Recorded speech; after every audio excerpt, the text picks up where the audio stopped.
Bonjour, que la paix soit sur vous. Si vous aimez notre travail, n'hésitez pas à aimer cette vidéo et à vous abonner en cliquant sur la petite cloche pour recevoir nos notifications. Une objection en vogue chez nos amis catholiques porte sur le sujet de la dite crucifixion du Christ. Ils nous disent, Flavius Joseph et d'autres historiens parlent de la crucifixion du Christ. Pourtant, le Coran affirme que le Christ n'a jamais été crucifié. Le Coran est donc en contradiction avec l'histoire. D'emblée, rappelons qu'aucun historien non chrétien ne confirme pleinement le récit des événements de la dite crucifixion du Christ tel que rapporté dans les évangiles, puisqu'aucun historien ne confirme par exemple la résurrection des saints d'Israël marchant dans les rues de Jérusalem, au moment où le Christ serait mort, récit que nous retrouvons pourtant dans l'évangile selon Matthieu, au chapitre 27, versets 52 et 53. Les sépulcres s'ouvrirent, et plusieurs corps des saints qui étaient morts ressuscitèrent. Étant sortis des sépulcres, après la résurrection de Jésus, ils entrèrent dans la ville sainte, et apparurent à un grand nombre de personnes. Nous pourrions donc nous poser la question suivante. Si Flavius Joseph rapporte la crucifixion, pourquoi n'évoque-t-il pas pareillement ce qui serait, du point de vue de l'historien, un événement bien plus mémorable, la résurrection des saints d'Israël, marchant en plein Jérusalem devant de nombreux témoins? Les catholiques ne peuvent donc prétendre, concernant la crucifixion, se positionner dans un cadre strictement historique. Ils se placent autant que nous sur le terrain de la foi, en l'autorité de textes religieux. Ce qu'il faut savoir également, c'est que certes, le Saint-Coran affirme que le Christ n'a pas été crucifié, mais ne nie nullement que c'est l'impression qu'en avaient les contemporains. Au contraire, puisque le Coran parle de faux-semblants. La traduction est contestée par certains, mais j'utilise ici cette expression car elle provient de la traduction la plus courante. Je cite: « Nous avons vraiment tué le Christ, Jésus, fils de Marie, le messager de Dieu. Or, ils ne l'ont ni tué ni crucifié, mais ce n'était qu'un faux-semblant. Et ceux qui ont discuté sur son sujet sont vraiment dans l'incertitude. Ils n'en ont aucune connaissance certaine. Ils ne font que suivre des conjectures, et ils ne l'ont certainement pas tué. Mais Dieu l'a élevé vers lui, et Dieu est puissant et sage. » Donc lorsque Flavius Joseph, par exemple, rapporte la crucifixion du Christ, il ne ment pas. Il ne fait que rapporter ce que ses contemporains ont vu.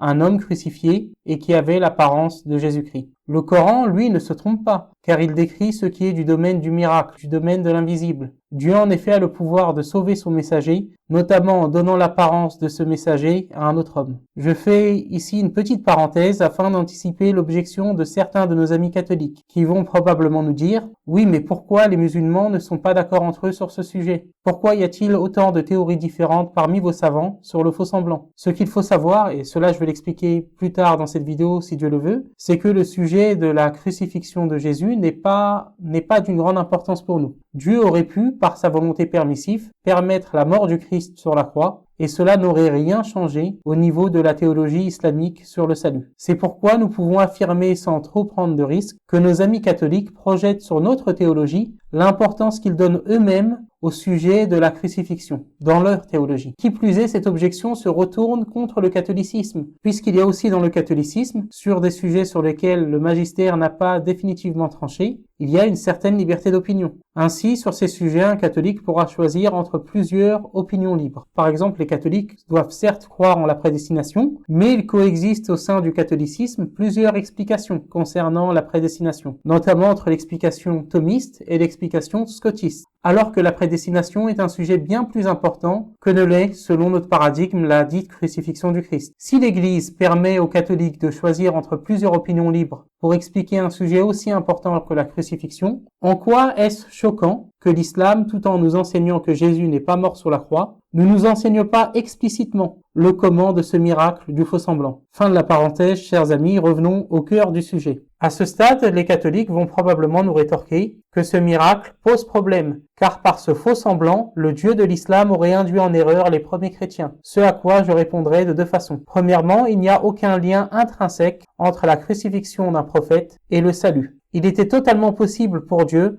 de permettre la crucifixion du Christ, Dieu permettant parfois par sa volonté permissive le mal. L'islam admet par ailleurs le martyre de Jean le Baptiste. Alors si Dieu avait laissé le Christ mourir sur la croix, nous verrions et nous interpréterions cet événement comme nous percevons l'assassinat de Jean le Baptiste, le martyre d'un grand prophète de Dieu, un acte édifiant de persévérance dans la foi, mais sans aucune conséquence au niveau sotériologique, sans aucune conséquence donc sur la science et le domaine du salut. Je me répète encore, même si le Christ était mort sur la croix, cela n'aurait strictement rien changé à la théologie islamique du salut. C'est la théologie chrétienne et son interprétation des textes bibliques, avec la construction d'un système de croyance autour de préfiguration et de dites prophéties dans l'Ancien Testament qui établit un lien entre la dite crucifixion de Jésus-Christ et le salut. Toutefois, pour nous qui ne considérons pas la Bible sous sa forme actuelle comme normative, il n'y a pas de lien intrinsèque entre le martyre d'un messager de Dieu et la question du salut. Ainsi, Dieu n'a pas égaré les chrétiens par le faux semblant, puisque ce sont les chrétiens eux-mêmes qui ont construit toute une théologie autour de la croix, alors que la crucifixion d'un messager de Dieu n'a strictement aucun rapport intrinsèque avec le salut. Reprocher au Dieu de l'islam, entre guillemets, le faux semblant comme raison de l'erreur des chrétiens, ce serait comme reprocher au Dieu d'Israël d'avoir introduit le serpent d'airain aux enfants d'Israël, sous prétexte que ces derniers auraient détourné le serpent d'airain par la suite comme objet d'idolâtrie. Il n'y a pas plus de lien de notre point de vue entre la crucifixion d'un prophète et le salut de l'humanité qu'il y en a entre le serpent d'airain et l'idolâtrie. Dieu n'est pas responsable de l'égarement des hommes. Ensuite, de nombreux savants en islam abordent la question des chrétiens ayant vécu avant le dernier messager de Dieu, le prophète Mohammed, que la paix et la bénédiction de Dieu soient sur lui,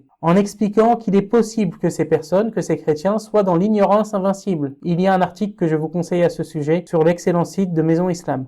Les chrétiens avant l'avènement du prophète Mohammed, paix et bénédiction de Dieu soit sur lui, ces chrétiens qui croyaient en la croix ne seront pas tous forcément damnés car ils étaient pour beaucoup dans l'ignorance invincible. De surcroît, selon notre théologie, les apôtres ne croyaient pas en la dite crucifixion du Christ, car nous professons que les textes bibliques sont partiellement falsifiés. Ils ne sont pas normatifs pour nous. D'ailleurs, contrairement à ce que disent nos amis catholiques, nous ne sommes aucunement dans l'obligation de justifier notre croyance en la falsification des anciennes écritures. En effet, l'islam nous enseigne que Dieu, dans sa volonté permissive, a permis la falsification des anciennes écritures, d'écritures n'ayant pas de vocation universelle. Nous croyons en cette doctrine de la falsification des anciennes écritures qu'enseigne l'islam, car tout simplement nous sommes convaincus par des preuves rationnelles que l'islam est la vérité. Pour la même raison, les catholiques croient en un exode massif des Hébreux comme l'enseigne la Bible. Ils ne vont pas retenir leur souffle à chaque découverte scientifique sur ce sujet, confirmant ou infirmant le récit biblique. Ils vont simplement faire confiance en la Bible car ils sont convaincus de l'autorité du texte biblique, puisqu'ils sont convaincus par des preuves rationnelles, de leur point de vue, de la crédibilité du magistère de l'Église catholique, qui leur demande de croire en la Bible. Nous revenons donc toujours à la question de l'autorité. Lorsque vous croyez par des preuves rationnelles qu'une autorité est établie par Dieu, vous suivez les enseignements de cette autorité sans forcément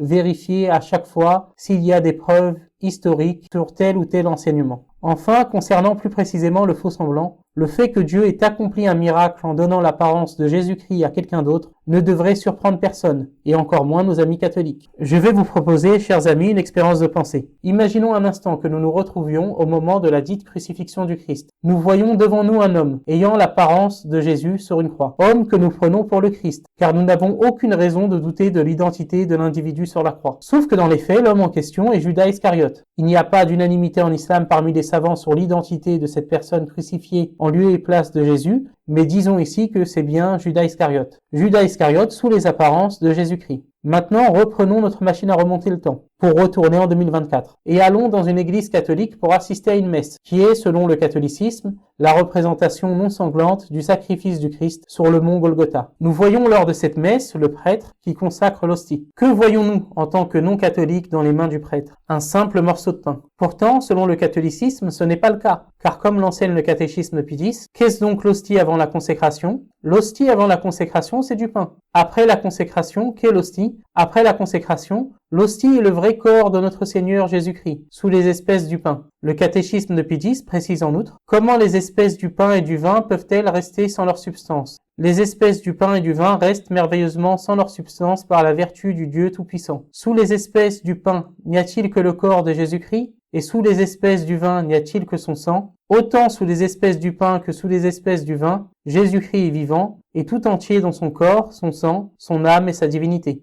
Enfin, le catéchisme de Pie X enseigne que les catholiques doivent adorer l'hostie consacrée. Doit-on adorer l'Eucharistie? L'Eucharistie doit être adorée de tout le monde parce qu'elle contient vraiment, réellement et substantiellement notre Seigneur Jésus-Christ. Pourtant, nos amis catholiques critiquent l'islam sur la question du faux semblant, sur le fait que selon nous, quelqu'un ait pris l'apparence de Jésus-Christ sur la croix il y a de cela 2000 ans. Selon eux, le Dieu de l'islam aurait trompé l'humanité, et en particulier les chrétiens, en donnant l'apparence du Christ à un autre homme. Je répondrai à cette objection plus loin si Dieu le veut. Toutefois, admettons dans le but de l'argumentation cette objection catholique. Même ainsi, ne pourrions-nous pas dire que l'Eucharistie serait d'une certaine façon un faux semblant bien plus étonnant que le faux semblant islamique concernant la dite crucifixion de Jésus? En effet, le faux semblant islamique a eu lieu une seule fois, il y a 2000 ans. Le faux semblant catholique a lieu des milliers de fois chaque jour, lors des nombreuses messes célébrées dans le monde entier. Le faux semblant islamique n'a aucun rapport avec la question de la divinité, mais est simplement un miracle. Le faux semblant catholique, en plus d'être un miracle quotidien, a un rapport direct avec le culte de Dieu, puisqu'il dérive par le biais de l'adoration eucharistique sur un culte de latrie. Lors de l'adoration eucharistique, les catholiques offrent un culte de latrie, qui est, selon leur classification, le culte le plus élevé, celui qui est réservé à Dieu, puisqu'il y a selon eux le culte de Dulie, réservé aux saints,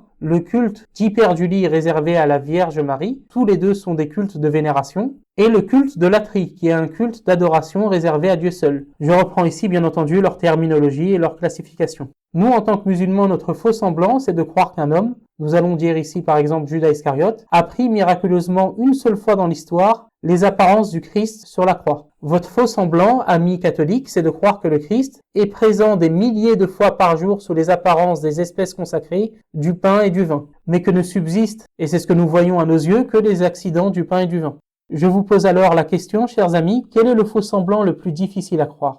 En outre, ne pas croire en la conception catholique de l'Eucharistie, c'est tomber sous l'anathème du Concile de Trente, en devenant au minimum un hérétique matériel. La question est donc centrale. Certains de nos amis catholiques vont probablement maintenant nous objecter que ce n'est pas un faux semblant, puisque l'Église enseigne la réalité, sauf que croire en l'enseignement de l'Église sur ce sacrement nécessite de poser un acte de foi au magistère de l'Église catholique. Tout comme le fait pour nous de croire au faux semblant concernant la crucifixion nécessite de poser un acte de foi dans les sources d'autorité de l'islam, c'est-à-dire le Saint-Coran et la tradition prophétique. Au final, nous revenons toujours à la même problématique. Quelle source d'autorité vient vraiment de Dieu? Le Saint-Coran et la tradition prophétique ou le magistère de l'Église catholique? C'est un sujet capital que j'aborderai dans une autre vidéo si Dieu le veut. En tout cas, nous avons ici entre l'enseignement islamique sur le faux semblant et l'enseignement catholique sur le sacrement de l'Eucharistie, nous avons ici plusieurs parallèles. Parallèles que je vais résumer en parlant du point de vue de chaque religion. Nous avons un miracle, celui du faux semblant qui s'est produit il y a 2000 ans selon l'islam, contre un autre miracle, celui de l'Eucharistie, qui se produit chaque jour selon le magistère de l'Église catholique. Nous avons un enseignement islamique concernant le monde de l'invisible sur le faux semblant, contre un enseignement catholique sur le monde de l'invisible concernant l'Eucharistie. Puisque, je le rappelle, selon le catholicisme, les accidents du pain et du vin demeurent toujours après la consécration, bien que l'hostie consacrée soit véritablement le Christ. Ces accidents demeurent, sauf dans les cas rares de 10 miracles eucharistiques. Je répondrai aux catholiques sur le sujet des miracles eucharistiques dans une autre vidéo, si Dieu le veut.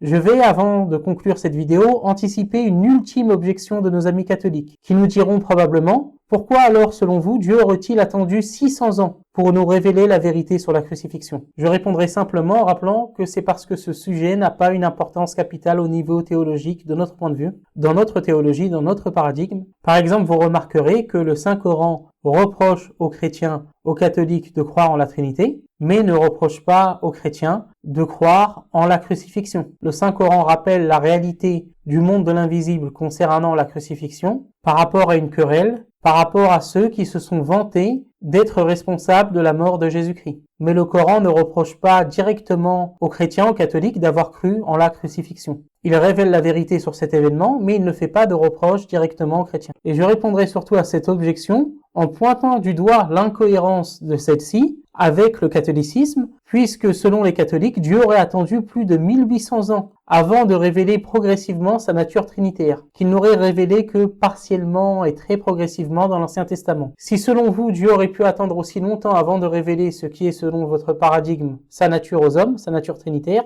pourquoi cela vous surprend-il autant que selon notre paradigme, Dieu aurait attendu 600 ans avant de rectifier la réalité invisible qui pour nous n'a de toute façon pas de signification théologique au niveau du salut. Je termine cette vidéo en priant pour nos amis catholiques afin que Dieu les guide vers la vérité, vers la religion d'Abraham, de Moïse, du Christ et de tous les prophètes, afin que Dieu guide les catholiques vers l'islam. Je vous remercie beaucoup pour votre attention, que Dieu vous bénisse et que Dieu vous garde.